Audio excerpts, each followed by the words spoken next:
Assalamualaikum warahmatullahi wabarakatuh. Selamat datang kembali di Cirebon Channel Petani Milenial. Dalam video kali ini saya akan mencoba menjelaskan serangan hama ulat pada tanaman keluarga kubis, brokoli atau kembang kol dan cara pengendaliannya, serta menggunakan insektisida yang tepat untuk mengendalikannya. Untuk yang sudah subscribe di Cirebon Channel Petani Milenial, saya ucapkan terima kasih. Dan yang baru menonton di video Cirebon Channel Petani Milenial, silahkan subscribe. Yuk dilanjut. Tanaman kembang kol jika dilihat sepintas bentuknya mirip dengan tanaman brokoli. Namun yang membedakan hanya warna. Kembang kol berwarna putih sementara brokoli berwarna hijau. Sedangkan kubis adalah salah satu jenis sayuran berdaun yang dapat dimakan dengan berbagai cara, baik dikukus, dimasak, direbus, atau dijus.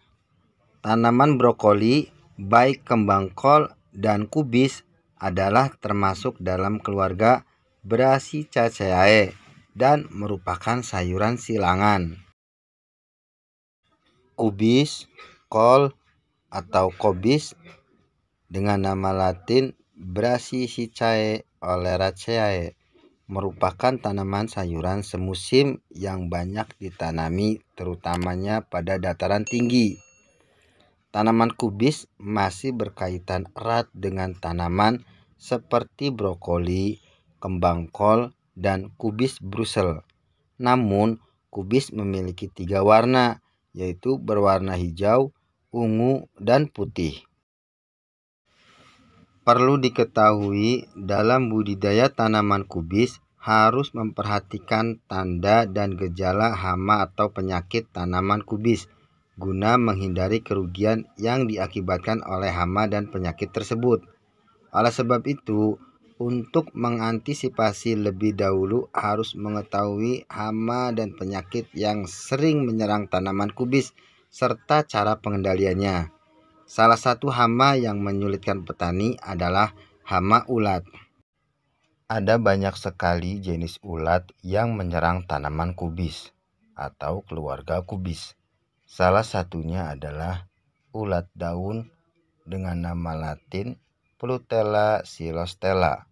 Serangan hama ulat ini bisa menyebabkan kualitas dan kuantitas tanaman kubis menurun. Bukan hanya itu, serangan yang parah juga bisa menyebabkan gagal panen bagi para petani tanaman kubis. Hama ulat Plutella silostella merupakan jenis hama ulat yang biasa menyerang tanaman kubis ketika masih dalam bentuk larva. Hama ulat ini memiliki nama lain juga, seperti ulat tritip, ulat keramat, atau black diamond.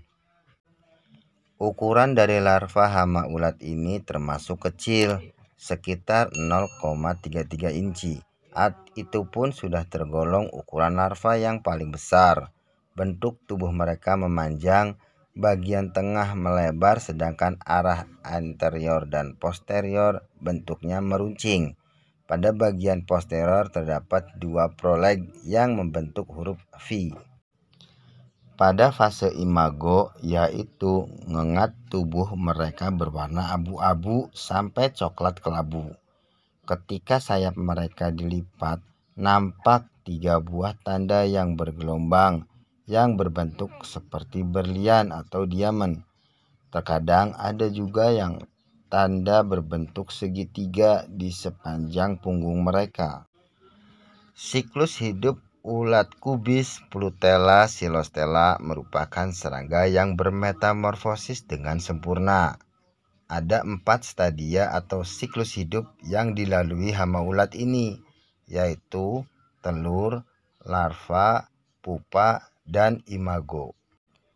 Imago atau ngengat betina dewasa Plutella silostella mampu menghasilkan telur sebanyak 180 sampai 320 butir.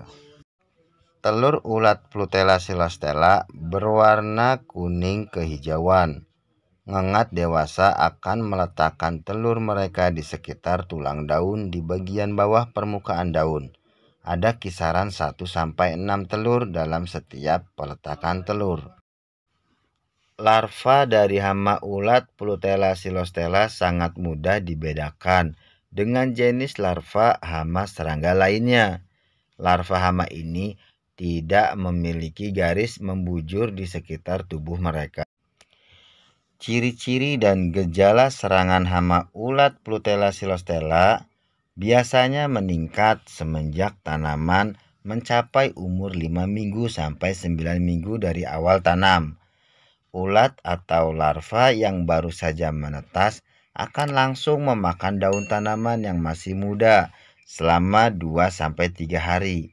Hama ini memakan daun tanpa mengkonsumsi kulit arinya, sehingga pada daun akan terlihat noda-noda putih.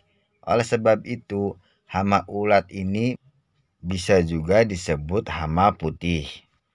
Lama-kelamaan, kulit ari yang diserang tersebut akan mengering daunnya dan membuat daun seperti berlubang.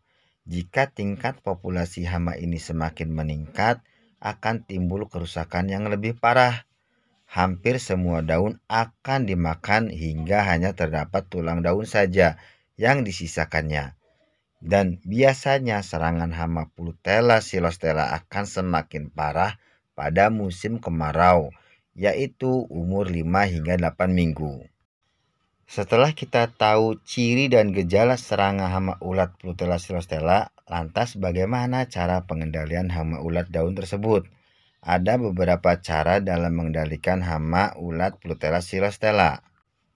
Cara pengendalian yang pertama yaitu dengan cara kultur teknis. Aturlah jarak waktu penanaman.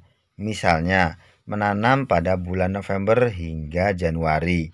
Lakukan rotasi penanaman dengan jenis tanaman yang bukan dari jenis tanaman inang, seperti cabai, tomat, atau kentang. Lakukan sanitasi lahan dari gulma atau rumput agar tidak menjadi tempat bersembunyinya hama. Lakukan pengelolaan air yang baik serta atur jarak tanam agar ada sirkulasi udara yang baik di lahan budidaya. Cara pengendalian yang kedua yaitu dengan cara teknik serta fisik. Ambil dan kumpulkan telur serta larva yang ada di lahan budidaya, kemudian dimusnahkan.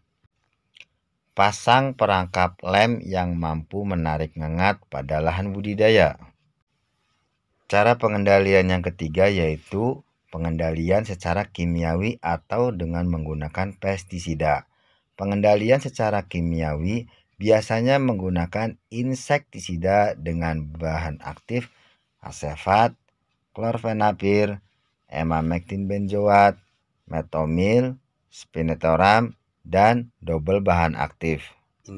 Inilah jenis dan contoh merek dagang insektisida yang biasa digunakan untuk membasmi hama ulat, yaitu Davat dengan bahan aktif asefat, Arjuna Gordon dengan bahan aktif klorfenapir, Emacel Emazo dengan bahan aktif emamectin benzoat, Endur dengan bahan aktif spinetoram.